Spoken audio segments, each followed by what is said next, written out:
ও সুস্মিতা, কি রান্না করেছো? আজকের মেনু হ্যাঁ। আজকের মেনু দেখো, এখানে পটল ভাজা, পটল ভাজা। এখানে পটল ভাজা, আর এর মধ্যে কি মাছের ভাজা? ছেলের মাছ। ছেলের মাছ, পটল ভাজা। আর এখানটা মেনু আছে কলমি শাকের কলমি শাকের ভাজা। ভাজা। আর কি এখানটায় আছে? আছে মাছের টক। কাঁচা আম দিয়ে মাছের টক। আচ্ছা, আমাদের মাছের টক।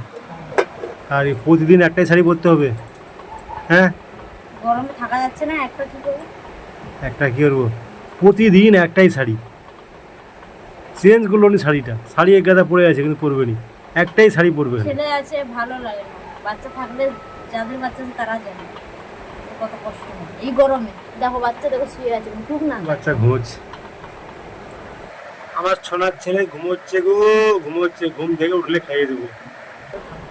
খেয়ে দিয়ে ঘুমিয়ে গেছে ছেলে। ডিম শুদ্ধ সিন্ডারের যে খিচুড়ি খেয়ে ঘুমিয়েছে।